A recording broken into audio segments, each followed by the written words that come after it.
justamente por esa razón es que vamos a hablar de lo que son las formas de violencia, porque de hecho la ocasión anterior, una de las cosas con las que estábamos cerrando la sesión era precisamente que era necesario primero poder identificar las formas de violencia, porque si no era posible identificarlas, pues entonces lo que iba a ocurrir era que se iba a escalar a formas de violencia mucho más agresivas y además de todo con consecuencias incluso fatales, ¿no? Entonces, por ahí también se mencionaba que había una necesidad de ir detectando estos focos de violencia para que se pudiera evitar llegar, por ejemplo, a la violencia física, que también se comentaba, es la que es más visible y la que pone a veces la integridad física y la vida misma de las mujeres en riesgo. Pero bueno, por supuesto que hay otras formas de violencia de las que justamente vamos a abordar el día de hoy. Aquí sí quería agregar a esto que comentaba Alejandro acerca de la violencia de género. Como bien lo mencionó, no nada más estamos hablando de la violencia que se ejerce hacia las mujeres. Cuando hablamos de violencia de género, estamos hablando de una condición mucho más general, eh, que tiene que ver mucho con estos actos violentos, que están encaminados a ocasionar algún tipo de daño, ya sea a hombres o mujeres, en relación a su género, su orientación sexual, su identidad sexual. Ajá. Entonces, ¿por qué se ha enfocado mucho el tema de la violencia de género hacia la mujer? Pues básicamente por las cifras que se tienen reportadas en la mayor parte de los países, las cifras de violencia ejercida hacia la mujer rebasa hasta el 90% en alguna de sus formas. Y desafortunadamente la violencia que sufren otros grupos, por ejemplo, en cuanto a la identidad sexual o los grupos de varones, pues no reportan números tan altos de violencia, ¿no? Por eso es que los esfuerzos se han encaminado a atender a la violencia de género más enfocada hacia la mujer, básicamente por las estadísticas. Entonces, sí quería que lo aclaráramos, porque es cierto, o sea, cuando nosotros hablamos de violencia de género, nos enfocamos generalmente a la violencia que sufren las mujeres, pero esto por supuesto que no exime a la mujer de ejercer violencia y tampoco a los grupos de varones a sufrir también de diferentes manifestaciones de violencia. Entonces, hace un momento Alex hablaba pues de que no había muchos hombres eh, en el grupo, y es cierto, al momento creo que solo identifico a dos personas, a dos hombres que están con nosotros, que son Fernando, que nos está visitando del Estado de México, y también está Arturo Mascorro, que también ya hemos tenido el gusto de contar con su participación en otras ocasiones. Vamos a revisar dos cosas, básicamente. La primera, que son las formas de violencia, y la otra, el violentómetro, que si alguno de ustedes está familiarizado y si no, pues se los vamos a dar a conocer. El Instituto Politécnico Nacional, con base en los estudios de violencia de género y de diferentes manifestaciones de violencia, precisamente desarrolló el violentómetro, que no es otra cosa más que una forma gráfica, pues, de ir identificando diferentes manifestaciones de violencia y el grado en el que éstas van ocasionando consecuencias mucho más graves, ¿no? De acuerdo a los grados de severidad en los que se está sufriendo la violencia. Me imagino que en otros países, porque bueno, tenemos a personas que nos están escuchando de Chile, de Bolivia también. No sé si haya alguna otra persona de otro país, pero sí me gustaría primero que nos comentaran en su país ¿existe algún violentómetro o de qué manera se mide a nivel general la violencia? Ya saben que, bueno, si quieren enviarnos un comentario, si quieren participar, pueden hacerlo a través del chat o pueden levantar la mano para que les podamos también dar acceso a través del micrófono.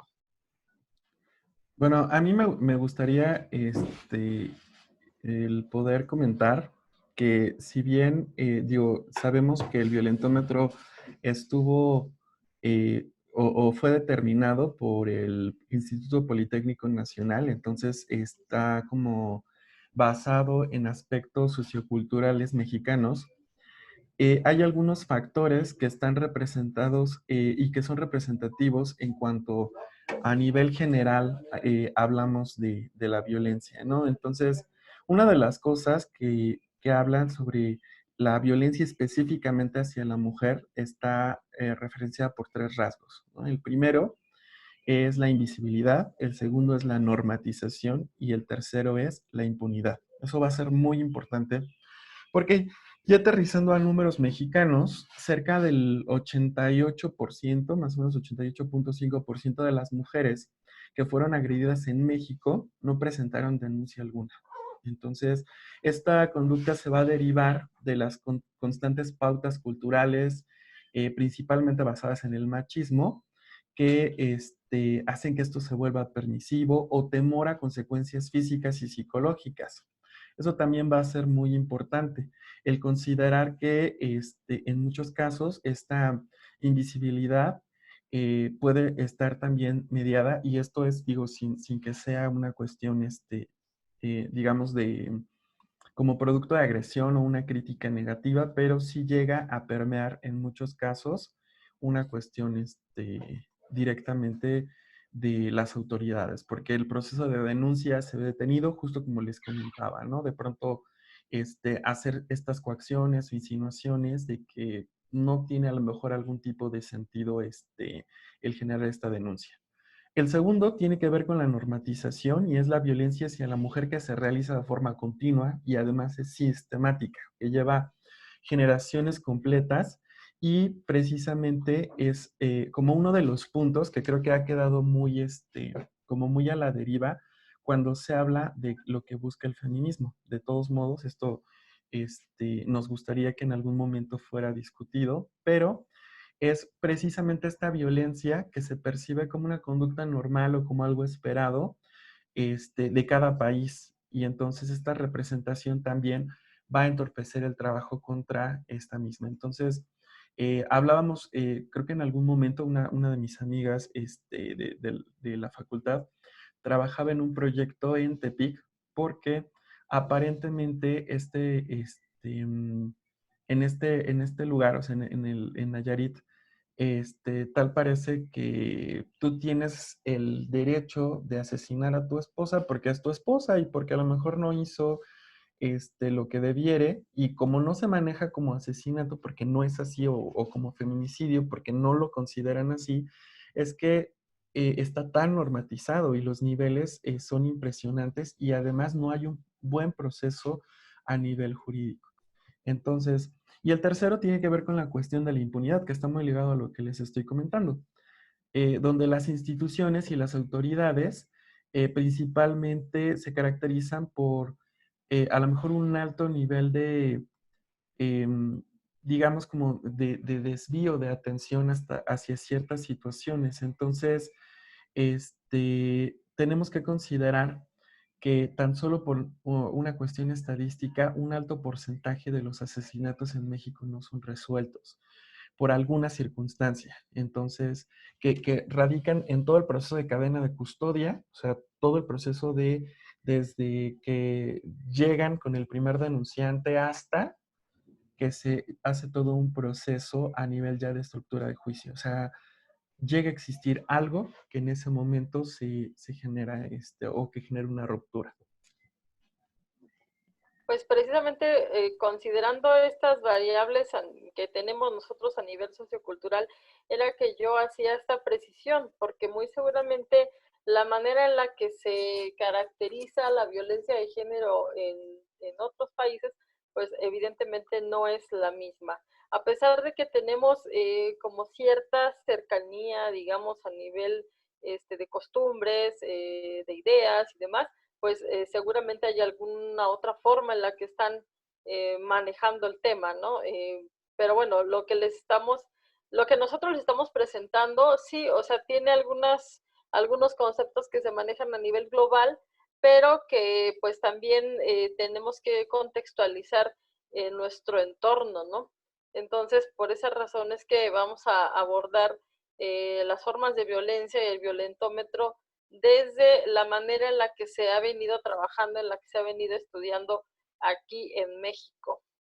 Entonces, si tienen algún comentario, alguna pregunta antes de continuar, les agradeceremos que nos los dejen en el chat para poderles abrir su micrófono. ¿Vale? Bueno, ¿cuánto tiempo nos queda? Nos quedan 7 minutos de esta sesión, ¿no? De esta parte. Exacto. Uh-huh. Bueno, pues para empezar, creo que sí es importante considerar que existen diferentes formas de violencia, que lamentablemente nosotros siempre nos vamos a guiar en la violencia física. De hecho, la sesión anterior, una de las cosas con las que estábamos cerrando la sesión era precisamente con que había muchas personas que decían, no, pues a mí nunca me han puesto una mano encima, entonces yo no sufro violencia. O la otra que dice, o sea, una pareja violenta llega a decir, no, pues yo jamás le he puesto una mano encima. Y como yo nunca le he puesto una mano encima, pues entonces yo no estoy siendo una persona violenta, ¿no? Entonces, sabemos que no es así, porque si nosotros desconocemos las diferentes formas de violencia que tenemos, pues va a ser difícil que otra forma de violencia la vivamos como tal. Entonces, si no hay golpes, si no hay empujones, si no hay patadas, si no me pegan con el puño cerrado en la cara, pues entonces yo no estoy sufriendo violencia. Porque incluso los jaloneos, los empujones y ese tipo de cosas, tal cual se han visto durante mucho tiempo minimizados, como si no fueran, como si no representaran violencia física. Eso es algo de lo que justamente como Alex menciona, de lo que se ha normalizado. Entonces, la violencia física solo es una, pero algo que nosotros olvidamos es que también existe, por ejemplo, la violencia económica, algo que tardó mucho tiempo para que se pudiera tipificar como una forma de violencia, es la violencia a nivel psicoemocional. Incluso muchas veces cuando se hacen denuncias, si nada más se denuncia violencia psicoemocional, psicoafectiva, termina por no ser válida, pues por no proceder en un a nivel legal, a nivel jurídico, porque no hay evidencia de algo. Ese es un grave problema que tenemos.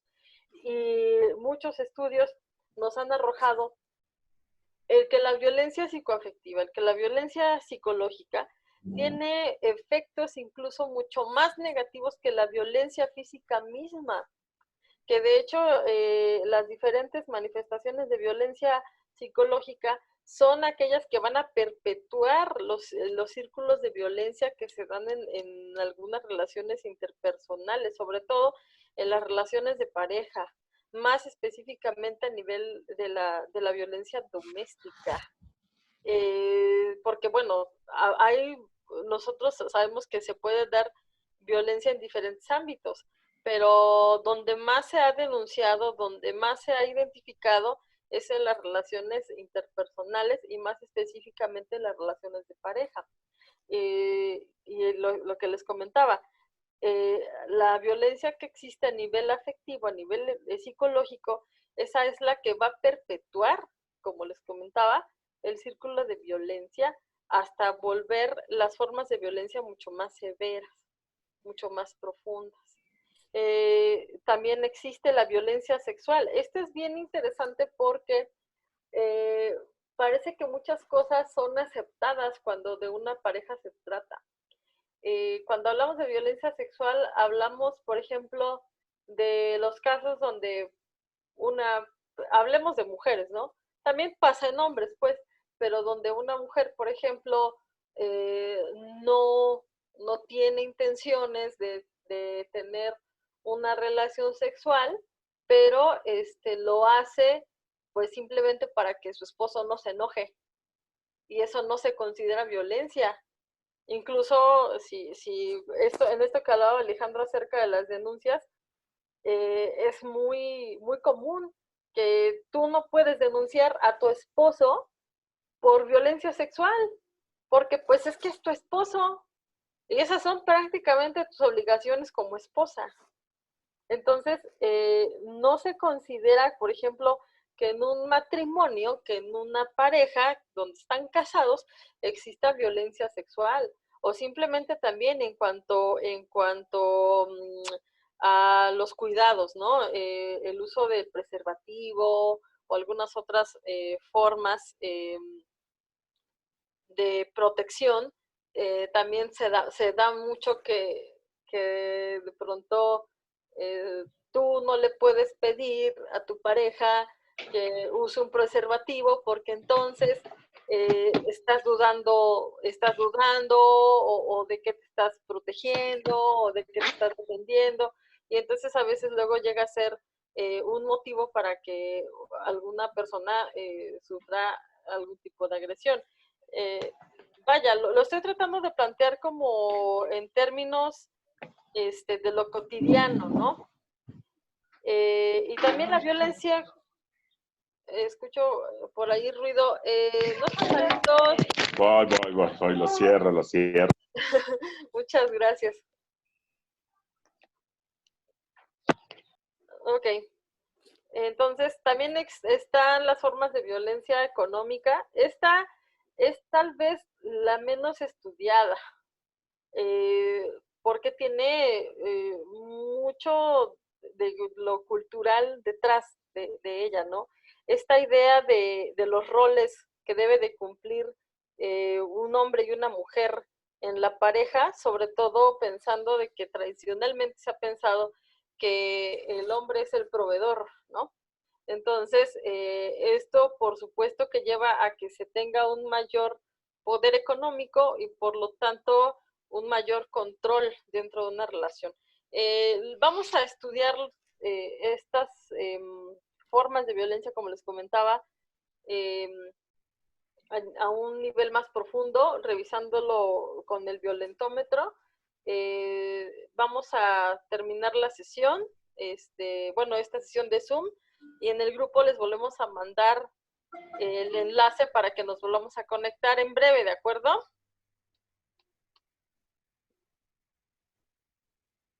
Estén pendientes para que se vuelvan a conectar y continuar con la sesión.